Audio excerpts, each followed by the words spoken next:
الشیطان الرجیم بسم اللہ الرحمن الرحیم وبہ نستعین وهو خیر المعین وصلی اللہ علی سیدنا محمد وآلہ الطاہرین اللہم صل علی محمد۔ الکافی سے کتاب التوحید میں وارد ہونے والی احادیث کی شرح آپ کی خدمت میں پیش کی جا رہی تھی۔ اس میں ہم جس حدیث کو مطالعہ کر رہے تھے وہ حدیث نمبر 3 ہے۔ باب نسبہ کے عنوان سے ایک باب باندھا ہے شیخ محمد بن یعقوب کلینی رحمۃ اللہ علیہ نے، جو کہ کتاب التوحید کا 7واں باب ہے۔ اس باب میں 4 حدیثیں ہیں۔ تیسری حدیث کو ہم مطالعہ کر رہے تھے کہ جس میں امام سجاد علیہ السلام سے پوچھا گیا کہ توحید کیا ہے، تو آپ علیہ السلام نے توحید کے متعلق پوچھے گئے سوال کے جواب میں فرمایا ان اللہ عز وجل علم انہ یکون فی آخر الزمان اقواما متعمقون، کہ اللہ عز وجل کو معلوم تھا کہ آخر زمانے میں وہ اقوام اور لوگ آئیں گے، وہ گروہ آئیں گے کہ جو عمیق مباحث میں پڑھنے والے ہیں۔ فَأَنزَلَ اللَّهُ تَعَالَى قُلْ هُوَ اللَّهُ أَحَدٌ، تو اللہ عز و جل نے قُلْ هُوَ اللَّهُ أَحَدٌ کو نازل کیا۔ والآیات من سورة الحدید إلى قوله إِنَّ وَهُوَ عَلِيمٌ بِذَاتِ الصُّدُورِ، 6 آیات، پہلی 6 آیات تعلیم فرمائی۔ فَمَنْ رَامَ وَرَاءَ ذَلِكَ فَقَدْ هَلَكَ، جو اس کے علاوہ توحید کا معتقد ہے وہ ہلاک ہو گیا۔ اس ضمن میں 20 نام سورہ توحید کے آپ کی خدمت میں ذکر کیے گئے تھے، جن میں معروف سورہ توحید ہے، سورہ اخلاص ہے، سورۃ النجات بھی اسے کہا گیا ہے، اور اسی طریقے سے دیگر اس کے معروف نام تھے، مثلا سورۃ الامان وغیرہ۔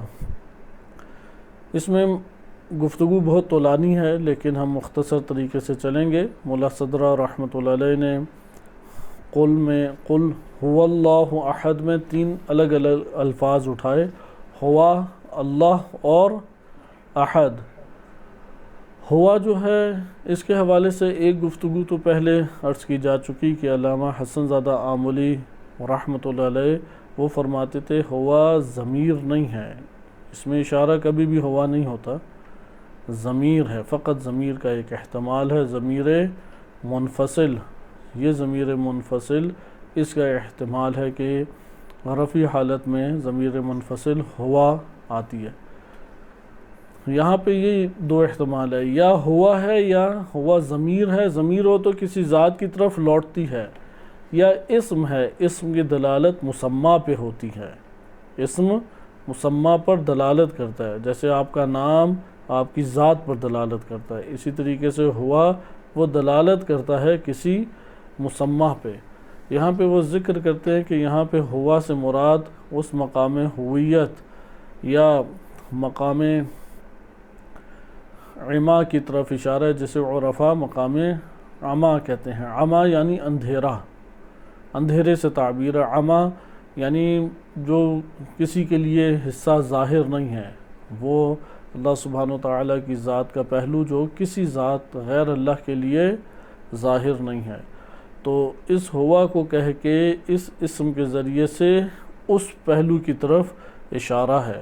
اور اس کے اوپر دلیل ہمارے پاس شیخ صدوق رحمۃ اللہ علیہ نے جو اپنی کتب میں حدیث نقل کی ہے کہ امیر المومنین علیہ السلام سے کتاب التوحید میں بھی ہے کہ امیر المومنین علیہ السلام فرماتے ہیں کہ جنگ بدر کی رات مجھے جناب خضر علیہ السلام نے ایک دعا تعلیم فرمائی تھی کہ میں نے ان سے یہ پوچھا کہ مجھے دعا تعلیم فرمائیں جس سے میں دشمنوں کے اوپر غلبہ حاصل کر سکوں، تو انہوں نے یہ دعا فرمائی کہ یا ہوا یا من، یا ہوا الا ہوا، یا من ہوا الا ہوا، ہر 2 تعبیرات وارد ہوئی ہیں، یا ہوا الا ہوا، یا یہ بھی وارد ہوا یا من ہوا الا ہوا۔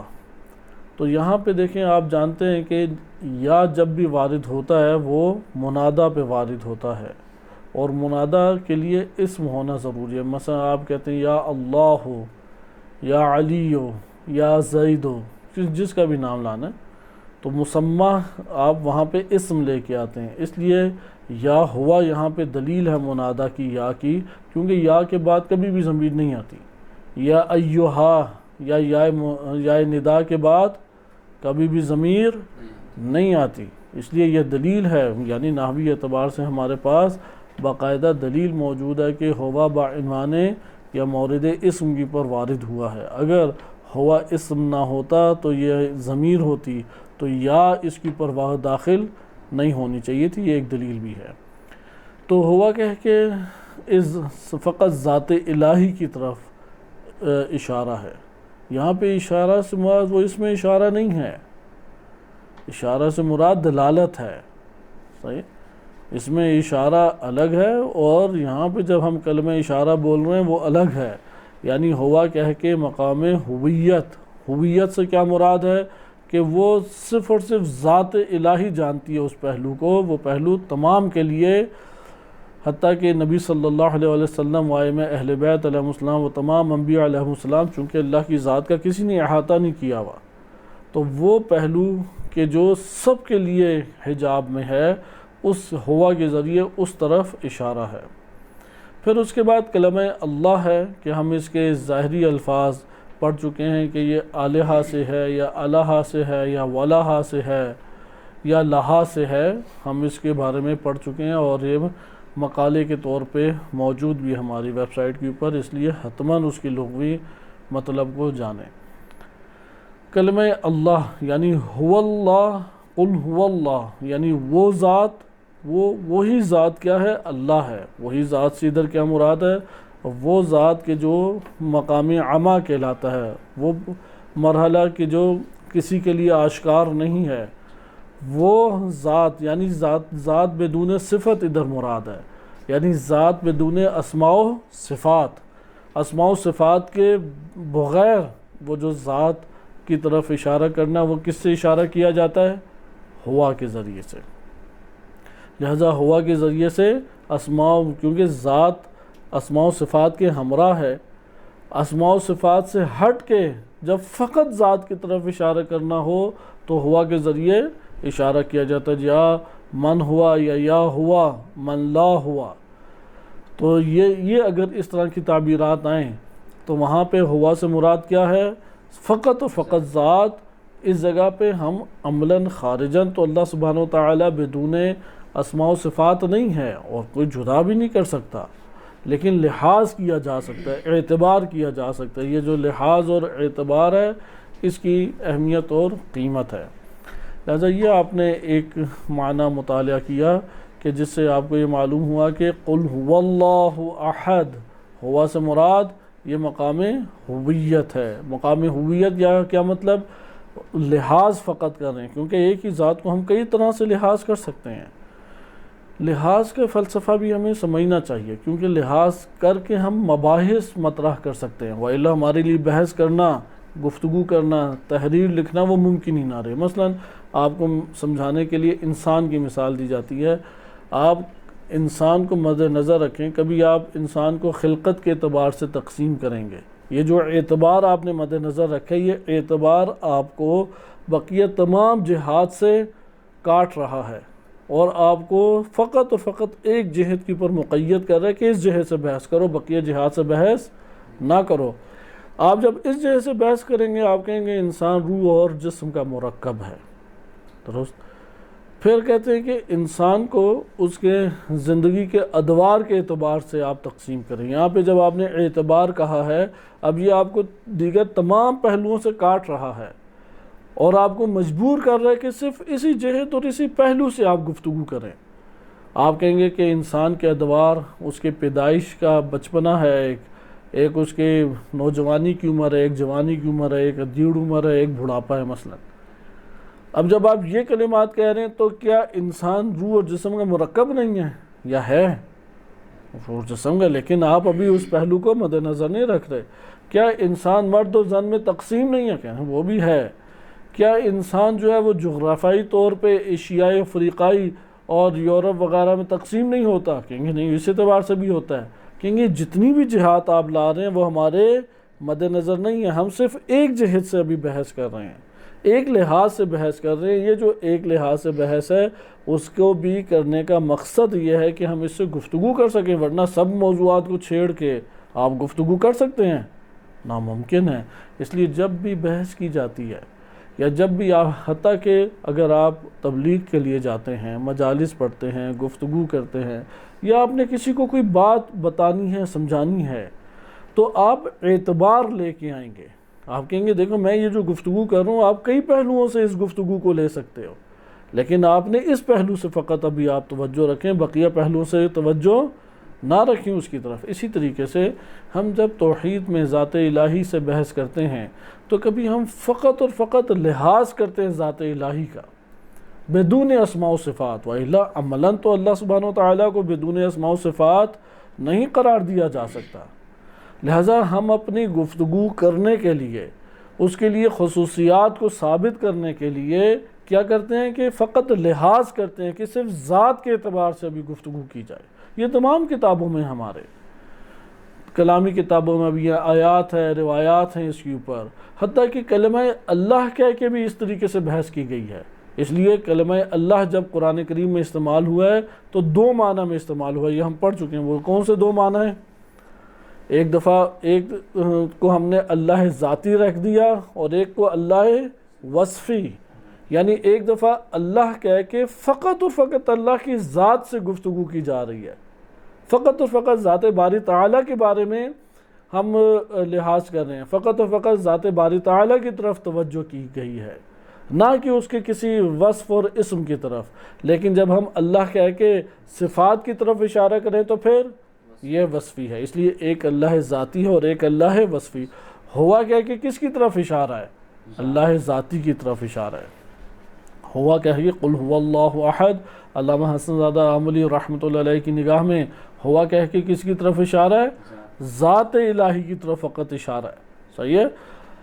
ذات کے بعد مرحلہ آتا ہے صفات کا، اور ذات اور صفات کو مد نظر رکھیں تو اسم ہمارے سامنے آتا ہے۔ اسماء و صفات کا بھی ہم طولانی ایک سلسلہ آگے شروع کریں گے، کیونکہ یہ وہ معرفت ہے کہ جو معرفت ہر شخص کے اوپر لازم و واجب ہے، وہ اللہ تعالیٰ کی معرفت حاصل کرے، چاہے کسی بھی شعبے سے تعلق رکھتا ہو۔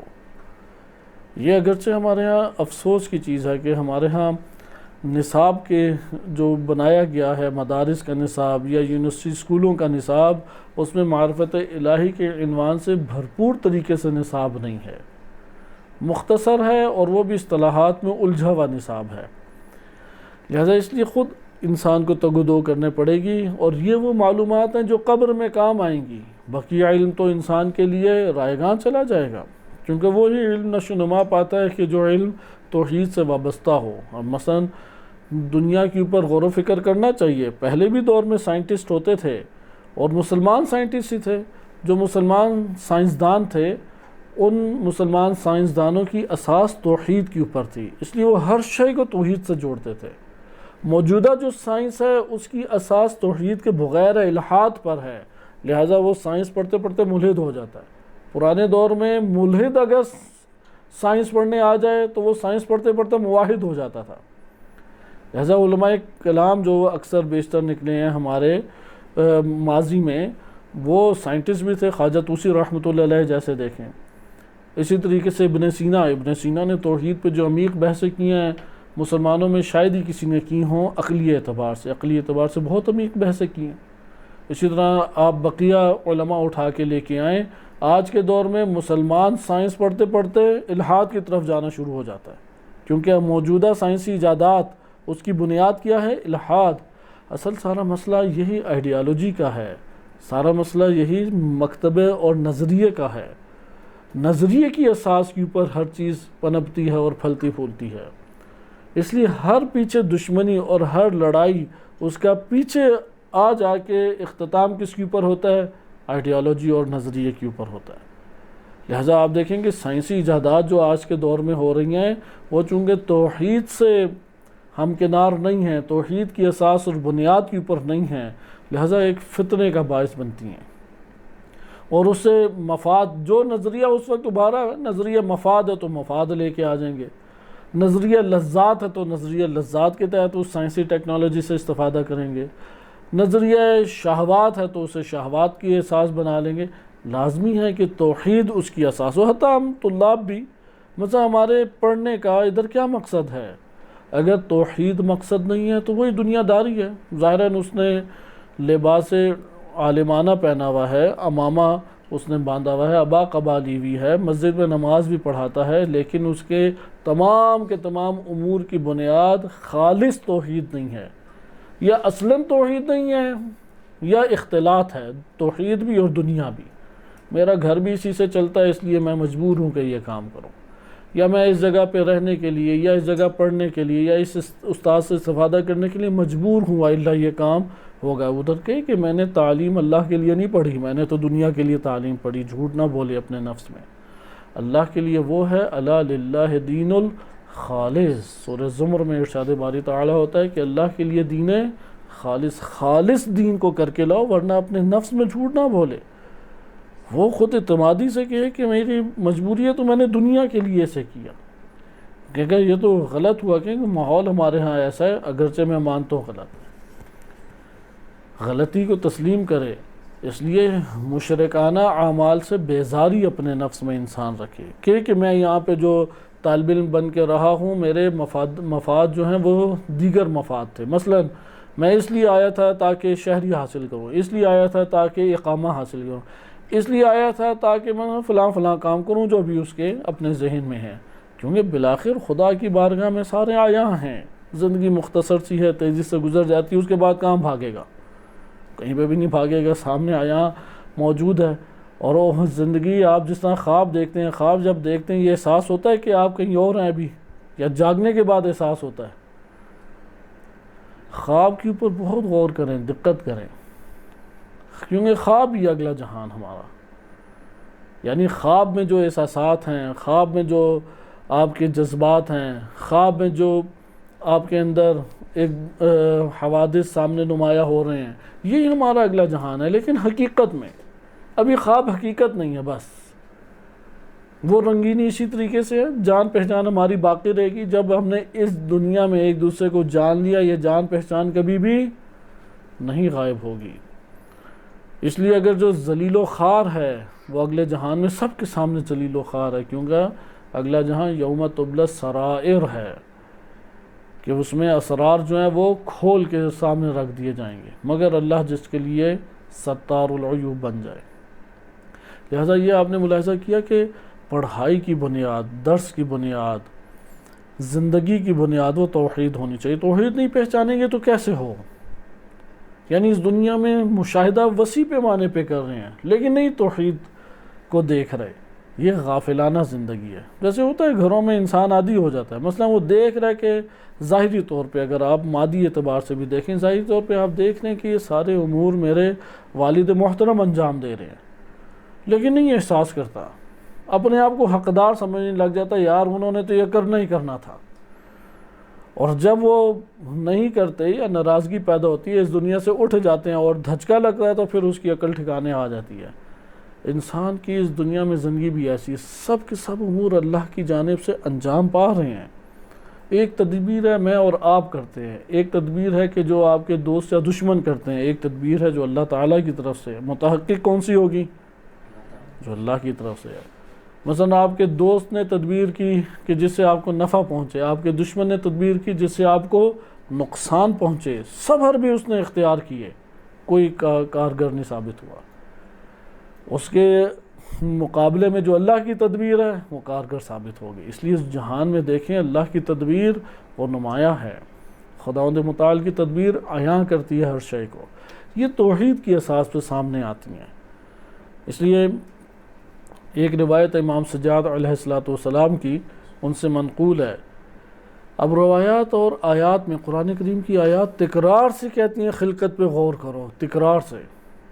مثلا دیکھو یہ اللہ نے آسمان کیسا بنایا ہے، دیکھو کہ یہ پھل بوٹے کیسے اگائے ہیں، اپنی خلقت پہ غور کرو، کیسے ایک قطرہ نجس سے اللہ سبحانہ وتعالیٰ نے ایک خوبصورت ترین خلقت کو پیدا کیا جس سے تمہاری قلبی وابستگیاں بھی جڑ گئیں۔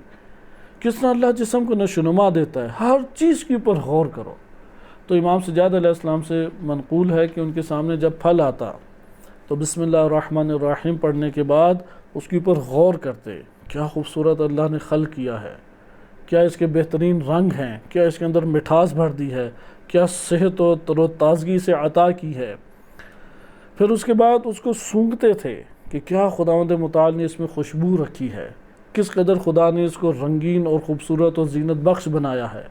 پھر اس کو بوسہ دیتے تھے کہ یہ میرے رب کی نعمت ہے، یہ تو میرے رب نے میرے لیے قرار دی ہے، اس کے ذریعے میرا رب مجھے سکون پہنچانا چاہتا ہے۔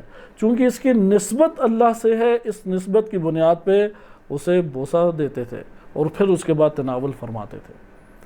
دیکھیں ایک چھوٹی سی چیز کو بھی وہ ترک نہیں کر رہے۔ اسی طرح امیر المومنین علیہ السلام ان کا خطبہ ہے چونٹی کے بارے میں نہج البلاغہ، آپ سنیں تو حیران و پریشان رہ جائیں گے۔ مور کے بارے میں ان کا خطبہ ہے، چمگادڑ کے بارے میں خطبہ ہے۔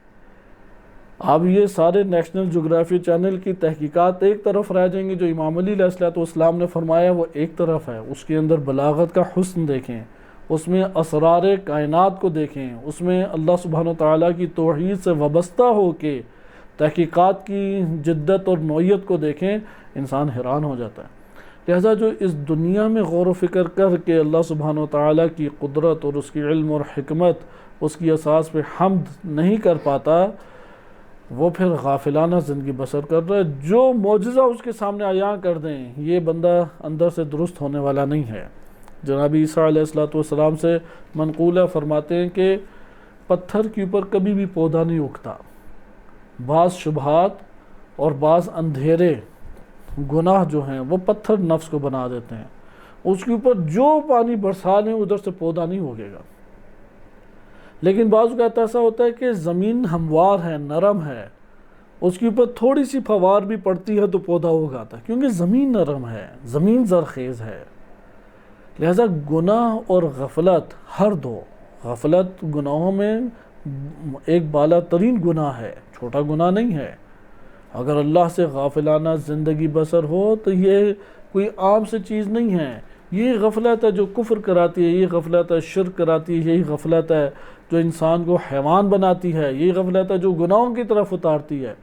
اسی طرح جناب عیسیٰ علیہ السلام سے منقول ہے، وہ فرماتے ہیں بڑا خوبصورت جملہ ہے کہ وہ عالم کہ جو اپنے علم کے مطابق عمل نہیں کرتا، کہتے ہیں کہ کتنے افسوس کی بات ہے کہ وہ جنت کے دروازے پہ خود بیٹھا ہوا ہے اور آگ کو لیے ہوئے اور اس آگ سے دوسروں کو روشنی دے رہا ہے اور اپنے نفس کو آگ لگا رہا ہے۔ وہ عالم جس کو خود اس کا علم فائدہ نہیں دیتا، وہ دوسروں کو کیا کر رہا ہے؟ وہ روشنی دے رہا ہے، اور اس روشنی سے اس کے سامنے جنت کے دروازوں سے خلقت داخل ہو رہی ہے، اور عمل نہ کرنے کی وجہ سے، غفلت کی وجہ سے وہی آگ سے کیا کر رہا ہے؟ اپنے نفس کو وہ آگ لگا رہا ہے اور جنت میں جانے سے محروم ہو رہا ہے۔ کتنی بڑی حماقت ہے۔ لہذا آپ نے ملاحظہ کیا کہ انسان کی بنیاد، عمل کی بنیاد توحید پہ رکھیں۔ اس کے اندر خداوند متعال نے بہت نورانیت، کمال اور ترقی رکھی ہے، بہت ترقی رکھی ہے۔ ہمارے وجود کے اندر ایک عمل کی اساس اور بنیاد وہ کبھی بھی دیگر چیزیں نہ بن پائیں۔ ہر انسان خود غور کر سکتا ہے کہ میں ابھی مثالیں دینے کا وقت نہیں ہے کہ کتنی وجوہات کی بنیاد پر ایک عمل انجام پاتا ہے۔ بس ان آنکھوں سے دیکھنا ہے، کانوں سے سننا ہے، ہاتھوں سے لکھنا ہے، منہ سے بولنا ہے، اس کی کیا بنیاد ہو یہ جو صادر ہو رہے ہیں اعمال میرے وجود سے؟ اگر اللہ کی ذات نہیں ہے تو یہ تو ہلاکت ہی ہلاکت ہے۔ یہ دنیا کا ایک میدان تیزی سے گزر جائے گا، سب کے لیے گزرا ہے، صرف میرے اور آپ کے لیے نہیں، سب ہی کے لیے گزرا ہے۔ کامیاب وہ ہے کہ جس نے اس اساس کے اوپر، توحید کی اساس پہ عمل کو صادر کیا۔ بے شک خطرات کو مول لے، بے شک نعمات کو گلے لگا لے، فرق نہیں پڑتا۔ ہر دو کی اساس نعمات سے گلے لگانا اور بڑے سے بڑا خطرہ مول لینا اگر توحید کی اساس کے اوپر ہو تو یہاں پہ انسان ناکام نہیں، کامیاب ہے۔ اگر اس کے بغیر ہو تو پھر تو بہت بڑی ناکامی ہے۔ جب یہ مطلب آپ کے لیے آیا ہوا تو اس سے سورہ توحید کی طرف آئیں کہ سورہ توحید کی قیمت کو جانیں۔ یہ ایک روایت وارد ہوئی ہے کہ یہ روایت کئی طرح سے آئی ہے، معتبر طرق سے بھی آئی ہے۔ جناب سعد بن معاذ رضی اللہ عنہ بہت عظیم شخصیت ہے، نبی صلی اللہ علیہ وسلم کی محبوب شخصیات میں سے تھے۔ ائمہ اہل بیت علیہ السلام نے ان کی شخصیت کو ہمارے سامنے عیاں کیا۔ جب شہید ہو گئے تو نبی صلی اللہ علیہ وسلم نے خود انہیں غسل دیا، خود انہیں کفن پہنایا، خود جنازہ ان کا اٹھایا، اور جنازے میں ایک طرف جناب جبریل علیہ السلام نے پکڑا ہوا تھا کہ لوگوں کو منع کر دیا کہ بائیں طرف تم نہ پکڑو، اور ایک طرف دائیں، پورے سفر میں اپنے کندھے کے اوپر انہوں نے دائیں طرف کو اٹھایا، اور پھر قبر میں خود اتارا، قبر کے اندر خود اترے، لٹایا، قبر کو بند کیا، اس کے اوپر مٹی ڈالی، وہاں پہ دعا پڑھی۔ وہاں پہ ان کی والدہ تھی، انہوں نے کہا ہنی ان یا سعاد، کہ تجھے مبارک ہو، کیا تو نے عظمت پائی ہے۔ نماز جنازہ بھی رسول اللہ صلی اللہ علیہ وسلم نے پڑھائی۔ تو رسول اللہ صلی اللہ علیہ وسلم نے فرمایا کہ یہ کیوں تم نے کلمات بولے؟ کہا کہ یہ سعادت تو ہم نے آج تک نہیں دیکھا کسی کو اس طریقے سے آپ نے برتاؤ کیا ہو۔ تو حضرت صلی اللہ علیہ وسلم نے فرمایا کہ ایسا نہیں ہے کہ اس سے عذاب قبر ان وجوہات کی بنیاد پہ دور ہو گیا، اگرچہ عظمت یہ ہے لیکن اس کے باوجود فشار قبر اس کے اوپر ہے۔ پوچھا وہ کیوں؟ تو دو وجوہات بیان ہوئی ہیں، روایتیں الگ الگ ہیں۔ ایک روایت میں ہے کہ اپنی زوجہ اور بچوں کے ساتھ کرخ تھا، غصہ غضب سے وہ پیش آتا تھا، یعنی ان کے ساتھ بد اخلاق تھا۔ زوجہ کے ساتھ کیا کرتا تھا؟ بد اخلاقی کرتا تھا۔ زوجہ بد اخلاقی کرے، ہمارا وظیفہ نہیں ہے کہ ہم بھی بد اخلاقی کریں۔ اظہار ناراضگی الگ ہے، بد اخلاقی الگ ہے، زبان سے، کلمات سے، اور جہاں مار پیٹ کی بات آ جائے تو وہاں روایت ہے امام رضا علیہ السلام سے کہ اللہ تعالیٰ کو سخت ناپسند ہے کہ خواتین کے اوپر یا بچوں کے اوپر انسان شوہر جو ہے وہ ظلم ڈھائے۔ خلاصہ کلام دوسرا یہ ہے کہ وہ نجاست، پیشاب کی نجاست سے وہ اجتناب، احتیاط نہیں کرتے تھے، ایک یہ بھی وجہ آئی ہے۔ لیکن سوال یہ مقام کیسے پیدا ہوا؟ کیونکہ ہمارے پیش نظر یہ ہے، یہ پہلو۔ بس آپ نے دیکھا روایتیں متعدد ہیں، یہی واقعہ ہے ہر جگہ، لیکن ایک واقعے کے اختتام پہ اہلیہ کا تذکرہ ہے، بد اخلاق تھے۔ ایک واقعے پہ ہے کہ جب وہ بیت الخلاء سے آتے تو اپنے پاؤں کو مثلا نہیں دھوتے تھے، تو اس کے بعد جب نماز وغیرہ پڑھنی ہے تو تب اپنے پاؤں وغیرہ کو دھوتے تھے، کیونکہ حسنات الابرار سیئات المقربین، ابرار کی نیکیاں وہ مقربین کے لیے کیا ہیں؟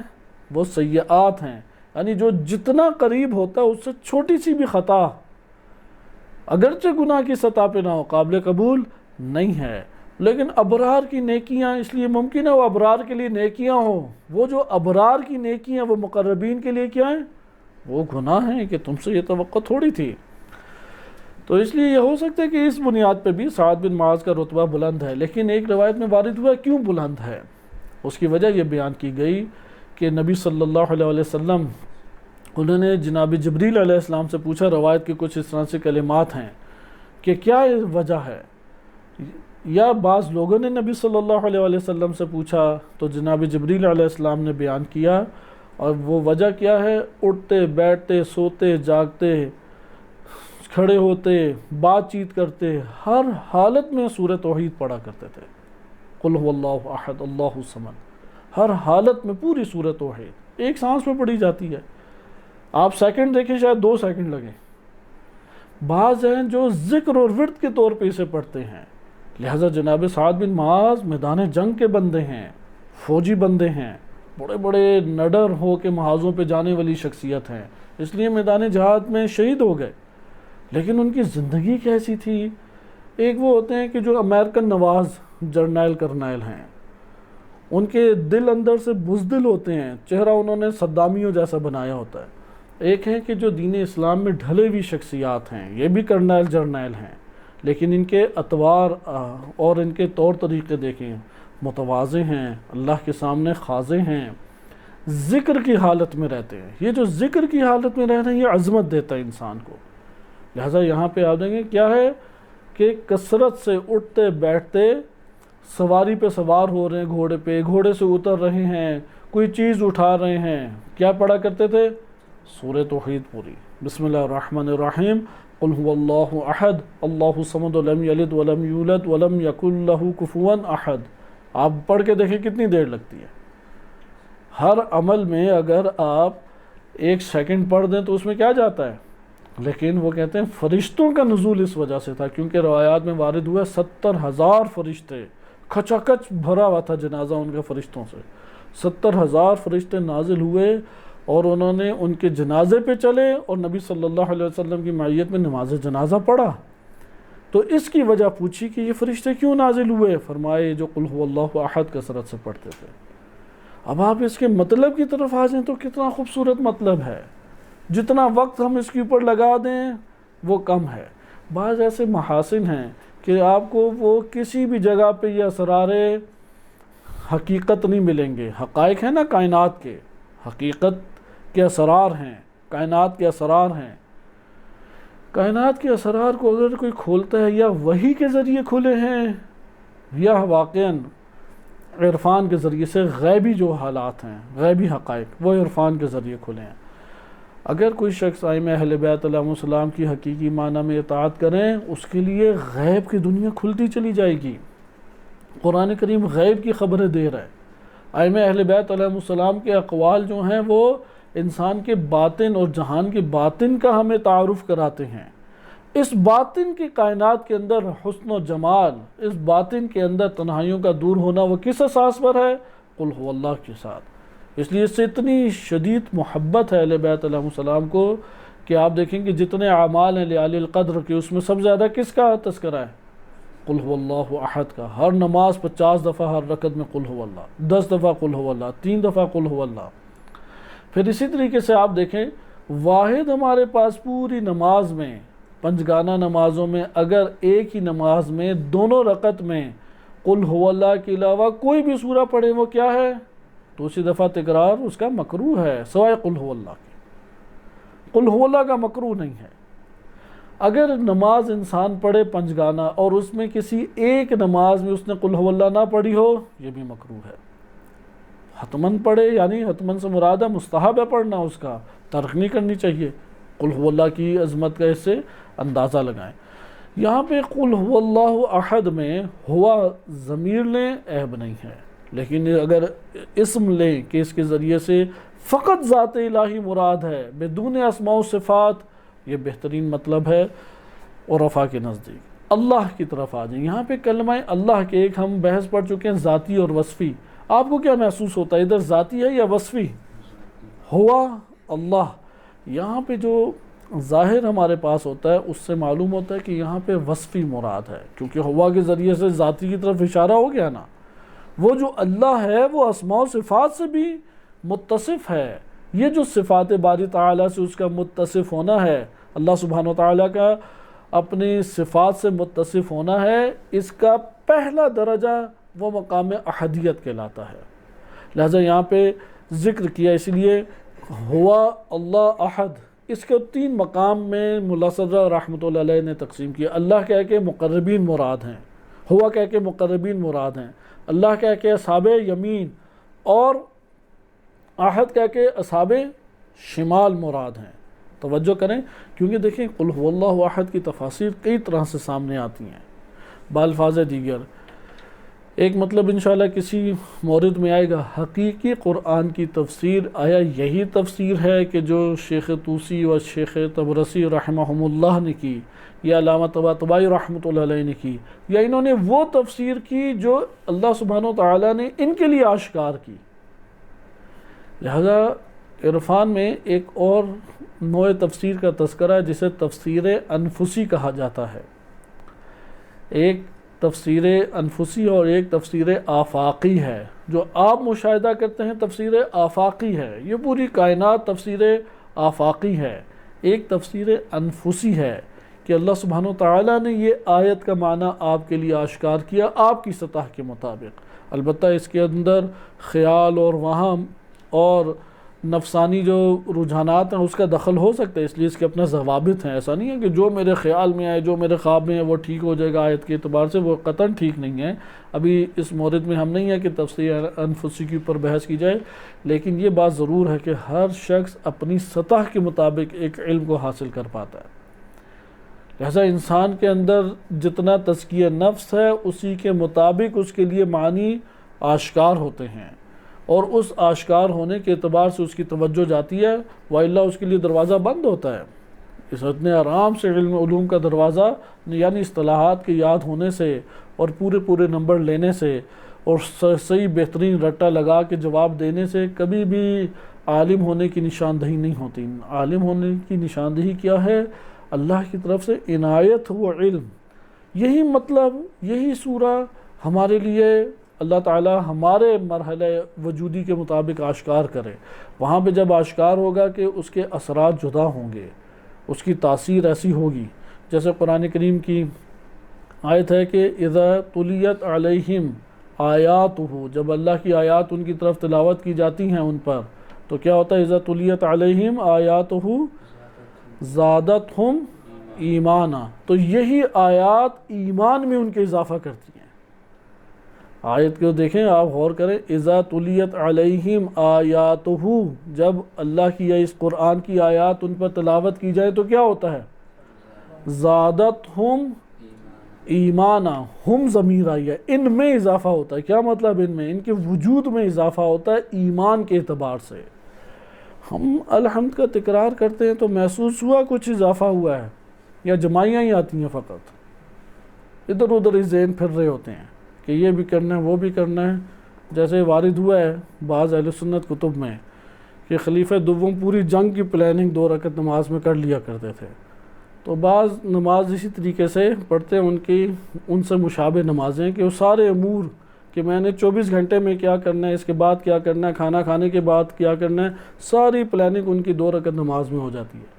لیکن ایک دفعہ یہ ہوتا ہے کہ وہ ایمان میں اضافے کا باعث ہے۔ جیسے جیسے آیات پڑھتے ہیں، جیسے جیسے آیات سنتے ہیں، نفس کے اوپر ان کے الگ سے وہ وارد ہوتی ہے، ایک نئی حالت میں آ جاتے ہیں۔ لہذا اس جگہ پہ بھی ان کلمات پہ غور کریں۔ ملا صدرہ رحمۃ اللہ علیہ ایک مطلب بیان کر رہے ہیں، احد کا ایک اور مطلب میں آپ کی خدمت میں روایات سے بیان کروں گا کہ انشاءاللہ تعالی ان احادیث کی شرح آگے دوبارہ ہمارے سامنے آئے گی۔ ایک ہے ہوا مقام مقربین۔ مقام مقربین وہ ہے کہ جس میں وہ فقط اور فقط اللہ سبحانہ وتعالی کی طرف توجہ کیے ہوئے ہیں، اور اللہ کی طرف سے تمام کے تمام دنیا کے اندر افعال ہوتے ہوئے، تدبیر ہوتے ہوئے مشاہدہ کر رہے ہیں۔ ایک دفعہ آپ کہتے ہیں کہ کیا خوبصورت بادل اور کیا تیز ہوا چل رہی ہے اور کتنی تیز بارش ہوئی۔ ایک دفعہ آپ کہتے ہیں کہ کیا خوبصورت اللہ تعالیٰ بادل لے کے آیا، کیا خوبصورت اللہ نے ہوا چلائی، کس قدر موسلادھار بارش اللہ نے برسائی۔ زبانی کلامی خالی کہنا مقصد نہیں ہے، توجہ کی بات ہے۔ ایک دفعہ ظاہری اسباب پہ توجہ کہہ کے سارے کے سارے امور انجام دے رہا ہے، اور ایک دفعہ اللہ تعالیٰ پہ نگاہ رکھتے ہوئے اس کی تدبیر کے تحت اس دنیا کا مشاہدہ کر رہا ہے۔ دونوں میں زمین آسمان کا فرق ہے۔ مقام مقربین ہوا، یہ قل ہوا کہہ کے کہتے ہیں، جو مقام مقربین ہے وہ پوری سورہ کا جائزہ اسی طریقے سے لیں گے۔ وہ اللہ سبحانہ وتعالیٰ پہ نگاہ رکھتے ہوئے کائنات کا مشاہدہ کر رہے ہیں، اللہ تعالیٰ پہ نگاہ رکھتے ہوئے کیسے اللہ کی تدبیر ہے، کیسے اللہ کے افعال ہیں، کیسی اللہ کی صفات ہیں، وہ جمال الہی و جلال الہی پہ نگاہ رکھے ہوئے ہیں۔ لہٰذا یہاں انہیں نظر آئے گا کہ ہر شے اللہ کی محتاج اور اللہ کسی کا بھی محتاج نہیں ہے۔ تو یہ ہوا سے اللہ سے کیا مراد ہے؟ اللہ سے یہاں پہ وہ کہتے ہیں کہ اصحاب مقام اصحاب یمین ہے۔ مقام اصحاب یمین یہ ہے کہ وہ لوگ اللہ کا بھی مشاہدہ کرتے ہیں، مثلا مقربین کو اللہ کے علاوہ کچھ دکھائی نہیں دے رہا، وہ فقط اللہ کی طرف نگاہ کیے ہوئے ہیں، اس لیے کثرت کی طرف دیکھ نہیں رہے، کس کی طرف دیکھ لیں؟ فقط اور فقط اللہ سبحانہ وتعالی کی طرف دیکھ۔ لیکن جو اصحاب یمین ہے وہ اللہ کے علاوہ دیگر موجودات کے بھی وجود کے قائل ہو رہے ہیں، کثرت کی طرف بھی نگاہ کر رہے ہیں، لیکن کثرت کی طرف ان کی نگاہ کیسی ہے اس کے بارے میں وہ بیان فرماتے ہیں کہ اس جگہ پہ کثرت کی نگاہ اس عنوان سے وہ کر رہے ہیں کہ اللہ تعالی ہر چیز سے مستغنی ہے، اور وہ جو کثرت ہے وہ ہر چیز میں اللہ سبحانہ وتعالی کی محتاج ہے۔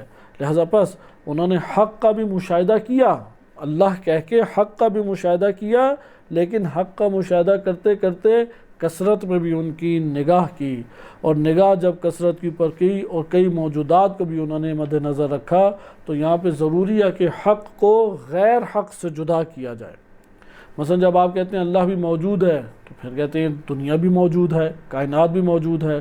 وجود باری تعالیٰ کو غیر اللہ سے کس طریقے سے جدا کریں گے؟ تو ادھر کہتے ہیں جدا کرنے کے لیے لفظ اللہ کو وہ لے کے آئے اور ہوا کے ساتھ اللہ کو جمع کیا۔ ہوا ذات کی طرف اشارہ ہے، اور اللہ کہہ کے یہ اشارہ ہے کہ یہ جو ہوا ذات ہے یہ دیگر تمام ذوات سے جدا ہے، تمام ذوات سے۔ مثلا آپ عالم کہتے ہیں جب، تو کئی عالم آ جاتے ہیں ذہن میں یا نہیں؟ اب اللہ کے عالم ہونا اور بقیہ کو عالم ہونا جدا ہے، یہ جدا کرنے کے لیے وہ کہتے ہیں کہ اللہ کو لے کے آئے، ہوا کہہ کے ذات فقط مراد تھی۔ لیکن جب انہوں نے اگلے مرحلے میں دیکھا تو ذات الہی کے علاوہ دیگر ذوات بھی کائنات میں ہیں یا نہیں، تو انہوں نے پھر اپنی مراد بتائی کہ جب ہم گفتگو کر رہے ہیں تو یہ دیگر ذوات ہمارے پیش نظر نہیں ہیں، فقط کون پیش نظر ہے؟ ہوا اللہ۔ لہذا اس جگہ پہ آپ یہ کہہ سکتے ہیں کہ ممکن ہے اللہ ذاتی اس جگہ پہ مراد ہو، کیونکہ اللہ کہہ کے فقط ذات کی طرف اشارہ ہے، لیکن یہ بھی کہہ سکتے ہیں کہ اللہ کہہ کے اوصاف کی طرف بھی اشارہ ہو۔ بہرحال ہر دو معنی ہمارے مقصود ہو سکتے ہیں، لیکن ملا صدرہ رحمۃ اللہ علیہ نے یہاں پہ کلمہ اللہ ہوا کے ساتھ اللہ کی جمع کو کیوں بیان کیا ہے، یہ بات بیان کرنے کے لیے کہ ہم جو سورہ توحید میں پڑھیں گے وہ فقط ذات، اور وہ ذات جو کہ اللہ ہے، اور اللہ کہہ کے غیر اللہ کا انکار ہے، غیر اللہ کو جدا کیا ہے۔ تیسرا ہے اصحاب شمال، یعنی احد۔ احد کہہ کے اس طرف اشارہ ہے کہ بعض لوگوں نے یہ قرار دیا ہے کہ اللہ سبحانہ وتعالیٰ کے علاوہ دیگر ہستیاں بھی تو اس کائنات میں موجود ہیں، اللہ بھی موجود ہے، دیگر بھی موجود ہیں، بس ایک سے زائد وجودات اس دنیا میں موجود ہیں۔ ان لوگوں کا انکار کرنے کے لیے اور ان کی اصلاح کرنے کے لیے احد کا کلمہ لایا گیا ہے کہ اللہ کی طرح کوئی بھی نہیں ہے، احد ہے اللہ، یکتا ہے۔ یکتا سے کیا مراد ہے، احد سے کیا مراد ہے؟ کہ اس جگہ پہ اللہ سبحانہ وتعالیٰ کی مانند اور اس کی مثل اور اس سے مشابہ کوئی بھی ہستی موجود نہیں ہے، احد ہے۔ یعنی یہ نہ سمجھو کہ اللہ بھی موجود ہے دیگر بھی موجود ہے تو یہ تشابہ پیدا ہو گیا، نہیں، تشابہ کا انکار کرنے کے لیے احد ہے۔ یا اسی طریقے سے تشابہ کے علاوہ ممکن ہے کہ مثل کی بات کی جائے، مثل کا انکار کرنے کے لیے احد ہے۔ یہ ایک ہمارے پاس تفسیر آئی۔ اس تفسیر میں پھر آگے انہوں نے تھوڑی اور تفصیلات کو ذکر کیا ہے اور عمیق بحث میں گئے ہیں، ہم اس سے ہٹ کے احادیث کی طرف آتے ہیں۔ لیکن اس جگہ پہ ایک اشارہ جو عرفانی اشارہ ہے اور اس کی طرف خصوصی طور پہ توجہ رکھیں۔ عرفا 3 مراتب کو بنیادی طور پہ ابتدا میں ذکر کرتے ہیں، 3 مراتب کا ذکر کرتے ہیں۔ ان میں سے 3 مراتب کون سے ہیں؟ پہلا مرتبہ مرتبہ ذات ہے، دوسرا مرتبہ مرتبہ احدیت ہے، اور تیسرا مرتبہ مرتبہ وحدیت ہے۔ احد اور واحد میں فرق ہے، یہ فرق میں احادیث کی بنیاد پہ آپ کی خدمت میں لاؤں گا، بس ان 3 مرتبوں کو ذہن نشین کریں۔ پہلا مرتبہ کیا؟ مرتبہ ذات۔ اس مرتبے کو مرتبہ ہویت یا مرتبہ عما سے یہ تعبیر کرتے ہیں۔ اللہ تعالیٰ کی ذات سے جو سب سے پہلی تجلی ظاہر ہوئی، جو سب سے پہلی چیز آشکار ہوئی، اس کو مرتبہ احدیت سے تعبیر کیا جاتا ہے۔ یہاں پہ اسماء و صفات، یعنی یہاں پہ اسماء و صفات کا ظہور ہے، لیکن ظہور اجمالی ہے۔ اجمال کا مطلب انشاءاللہ کسی اور آپ کی خدمت میں بیان کیا جائے گا۔ بس ذات کے بعد اسماء و صفات کا کیا ہے؟ ظہور ہے، ظاہر ہونا ہے۔ اسماء و صفات 2 مرحلہ پہ ظاہر ہیں۔ ایک دفعہ اسماء و صفات صرف اور صرف ایک اجمال کے ساتھ ظاہر ہیں، اور ایک دفعہ اسماء و صفات تفصیل کے ساتھ ظاہر ہیں۔ واضح بات، کیونکہ دیکھیں نا ہم توحید میں کتنے مباحث پڑھتے ہیں، ذات ہے، صفات ہیں، اسماء ہیں۔ خوب، اگر فقط ذات کو مد نظر رکھا جائے تو یہ مقام ہویت ہے۔ اگر ذات کے ساتھ اسماء و صفات کو مد نظر رکھا جائے لیکن تفصیل موجود نہیں ہے، توجہ کریں، ذات کے ساتھ اسماء و صفات کو مد نظر رکھا جائے لیکن تفصیل موجود نہیں ہے، اسے کہتے ہیں احد۔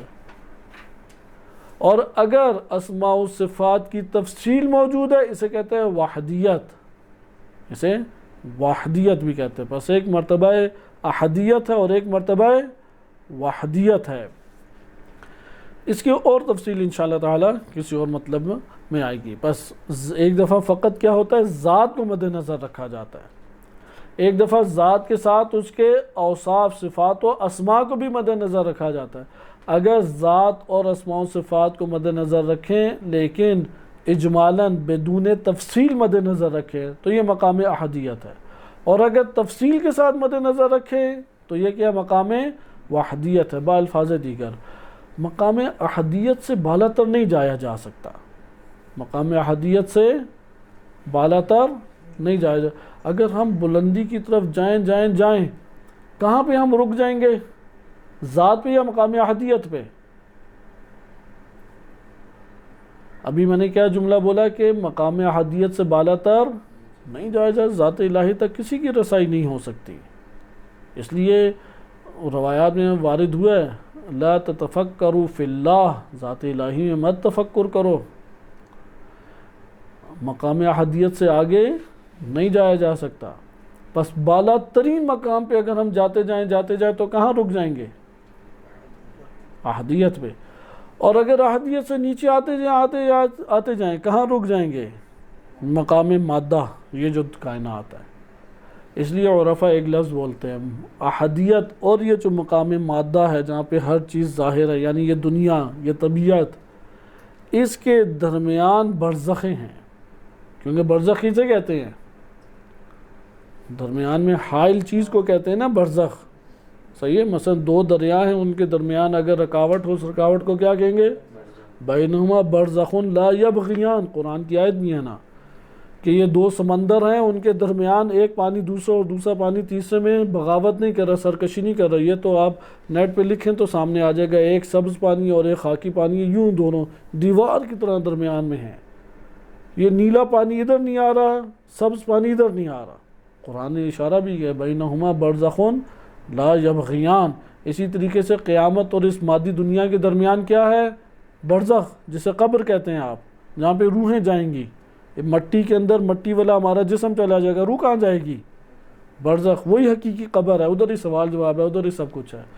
تو یہاں پہ عرفاء کہتے ہیں کہ یہ جو اللہ کی تدبیر ہو رہی ہے، سارے امور چل رہے ہیں، وہ در حقیقت ان دو کے درمیان ہے. ان دو کے درمیان جتنے عوالم آتے ہیں وہ سارے برزخ کہلائیں گے. مقام احدیت، مثلا مقام وحدیت کیا ہے؟ برزخ. مقام وحدیت کے بعد دیگر مرتبہ، اس کے بعد مرتبہ، پھر مرتبہ، یہ سارے مراتب کیا کہلائیں گے؟ برزخ. اس لیے برازخ کی ایک اصطلاح استعمال کی جاتی ہے. درست ہے کہ ایک برزخ نہیں ہے، کئی برزخیں ہیں. یعنی اس عالم مادہ سے نیچے نہیں جایا جا سکتا اور مقام احدیت سے اوپر نہیں جایا جا سکتا. مقام احدیت سے تدبیر اللہ کی ہو رہی ہے، اس تک فوراً ڈائریکٹ نہیں رسائی ہوتی. مقام وحدیت پہ، پھر مقام وحدیت سے نیچے آئیں گے، تنزل کرتے کرتے کرتے یہاں پہ چیزیں ساری ظاہر ہو رہی ہیں. یہ ہمارے پاس جب مطلب ہو گیا ہے، تیزی سے واحد اور احد کا مطلب دیکھیں. لغت کے اعتبار سے اگر دیکھیں احد کا مطلب اور واحد کے مطلب میں یہ فرق کیا جاتا ہے. احد سے مراد ہے کہ بالکل اس کا مد مقابل کوئی نہ ہو، اس جیسا اصلاً وجود ہی نہ رکھتا ہو. واحد جو ہے وہ عدد کے معنی میں آتا ہے. جب آپ نے کہنا ہو کہ کئی درہم ہیں، ان میں سے ایک درہم میرے پاس ہے، تو آپ ایک کو بقیہ کے مقابلے میں لے کے آتے ہیں. واحد اور احد میں اس طریقے سے بعض نے فرق کیا ہے. میں آپ کی خدمت میں چند احادیث پڑھتا ہوں جس سے آپ کو احد کا اور واحد کا مطلب پتہ لگ جائے. بس واحد کا ایک مطلب آپ نے ملاحظہ کیا، ملا صدرہ رحمۃ اللہ علیہ نے احد کا مطلب بتایا کہ احد شبہ زائل کرنے کے لیے کہ کائنات میں ایک سے زائد اللہ نہیں ہے، فقط ایک ہے، یہ بیان کرنے کے لیے. ایک مطلب مقام احدیت بیان کیا اور عرفاء کی نظر میں قل هو اللہ احد، اللہ سبحانہ وتعالی یعنی ہوا ذات، ذات سے پھر وہ ذات اللہ ہے اور اللہ سے احدیت، مقام احدیت کی طرف اشارہ ہے. بعض نے یہ تفسیر کی. تیسرا ایک نقطہ ہمارے سامنے آتا ہے کہ واحد اور احد میں فرق کیسے ہے. احد معنی واحد کو پہلے مد نظر رکھیں.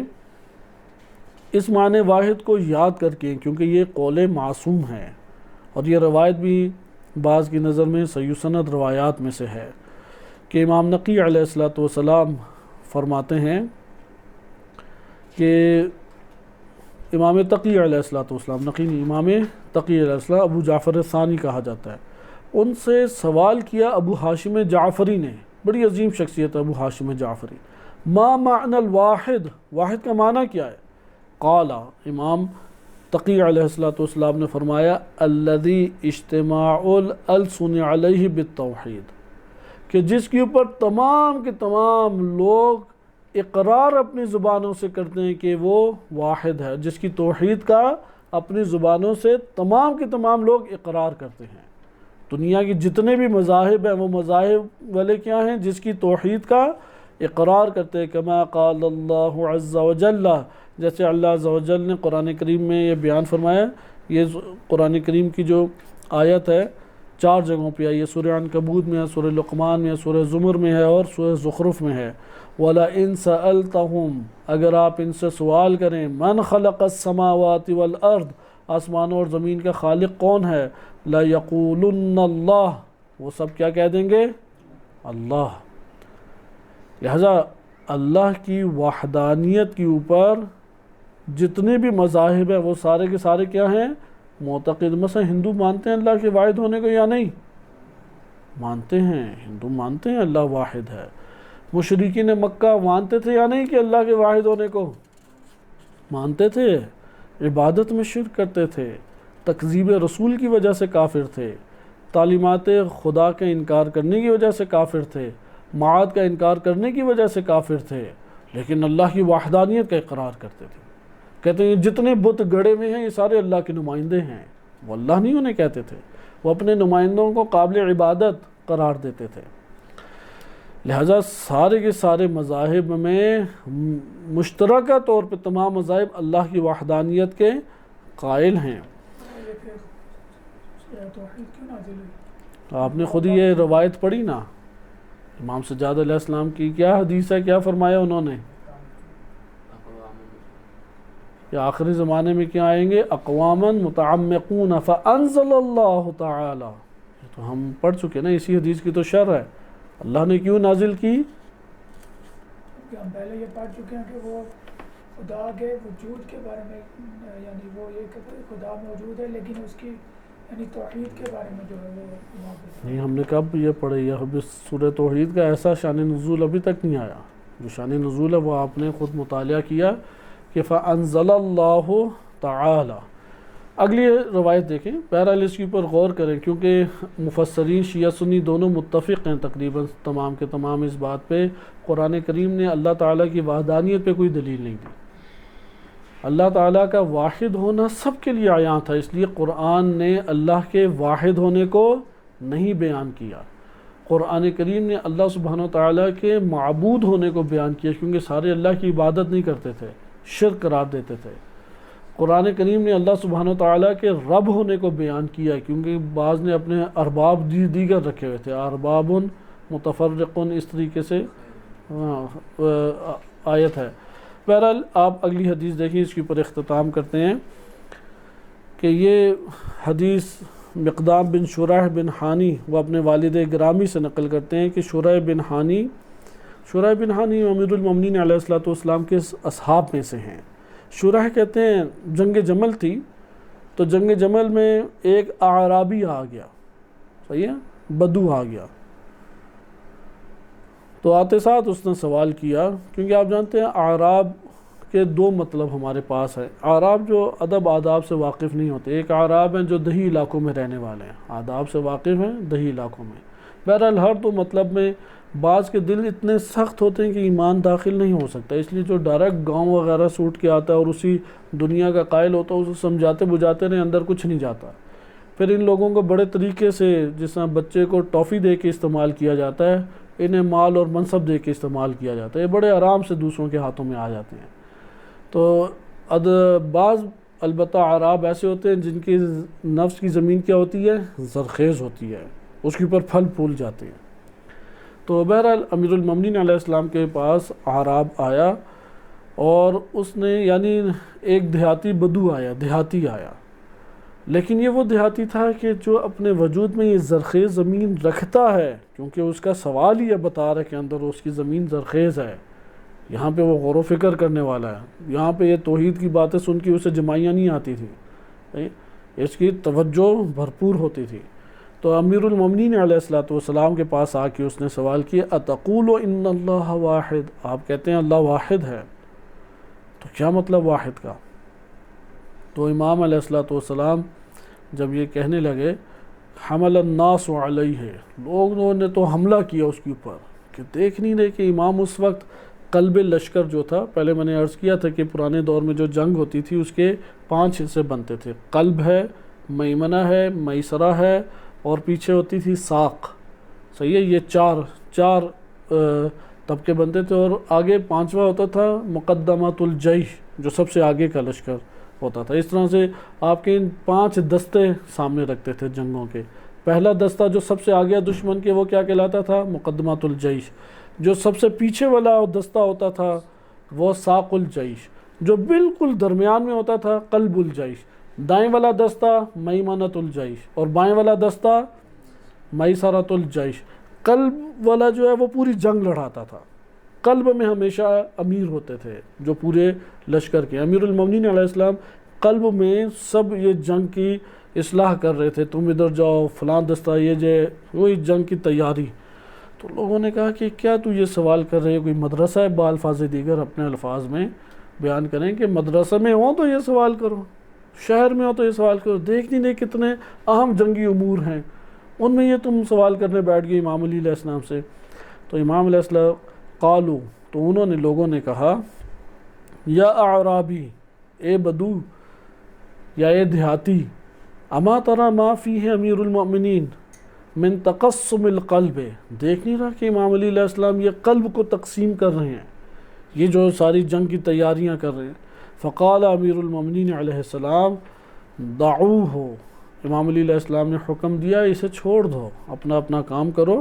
فإن الذي يريده الأعرابي، جو یہ اعرابی چاہ رہا ہے، هو الذي نريده من القوم، ہم اس قوم مخالف قوم سے یہی تو چاہتے ہیں، اللہ کے لیے سب کچھ کرو۔ اس نے بھی اللہ کے لیے سوال کیا کہ آپ کہتے ہیں کہ اللہ واحد ہے، تو کہا کہ ہم بھی تو یہ کہتے ہیں اللہ واحد ہے۔ یہ قوم کو نہیں یہ بات سمجھ آتی، اس لیے اس کو مجھے سمجھانے دو، اس کا سوال بالکل درست ہے۔ تو ثم قال، پھر امام علی علیہ السلام نے فرمایا یا اعرابی ان القول فی ان اللہ واحد علی 4 اقسام، کہ یہ جو کہ لوگ کہتے ہیں کہ اللہ واحد ہے، تو واحد کی کتنی قسمیں ہیں؟ 4 قسمیں۔ 2 جائز ہیں اللہ تعالیٰ کے لیے، 2 جائز نہیں ہیں۔ وہ جو 2 جائز نہیں ہیں وہ کون سی ہیں؟ وہ یہ ہیں کہ واحد یقصد بہ باب الاعداد، عدد کے طور پہ اگر واحد لیا جائے تو یہ جائز صورت نہیں ہے۔ فہذا لا یجوز، یہ جائز نہیں، کیوں؟ لأن ما لا ثانی لہ، چونکہ اللہ کا کوئی مقابل نہیں ہے، کوئی ثانی اللہ کا نہیں ہے۔ لا يدخل فی باب الاعداد، اس لیے جب اللہ کو واحد کہا جائے تو پھر یہ کس باب میں؟ اعداد کی باب میں نہیں ہے۔ اس کے بعد امام نے قرآن سے دلیل فرمائی کہ اما ترى انہ کفر من قال، کہ قرآن کریم نے یہ بات کہنے والے کو کافر قرار دیا، ثالث ثلاثۃ، وقول القائل هو واحد من الناس، اور دوسرا قول کیا ہے کہ جو جائز نہیں ہے لوگوں کا یہ کہنا، یرید بہ نوع من الجنس، جنس میں سے ایک نوع مراد ہو، مثلا گندم ہے، اب گندم کی کتنی انواع ہیں، ان میں سے ایک نوع مراد ہو، صحیح ہے، ان میں سے ایک اٹھا لیا۔ تو امام فرماتے ہیں فہذا لا یجوز علیہ، یہ بھی اللہ کے لیے بولنا جائز نہیں ہے۔ مثلا آپ جنس گندم لے آئیں، جنس چاول لے آئیں، ایک بناسپتی چاول ہے، ایک مثلا ٹوٹا چاول ہے، ایک فلاں چاول ہے، تو ان میں سے ایک کو آپ لے کے آئیں تو یہ کیا ہو جائے گا؟ جن میں سے ایک نوع، لیکن چاول سارے مشابہ ایک دوسرے سے ہیں یا نہیں؟ تو امام علیہ السلام نے فرمایا کہ یہ کیوں جائز نہیں ہے؟ لأنہ تشبیہ، اس میں کیا پائی جاتی ہے؟ تشبیہ۔ وجل ربنا عن ذلك وتعالی، ہمارا رب وہ جلیل ہے ان چیزوں سے اور بلند و بالا ہے۔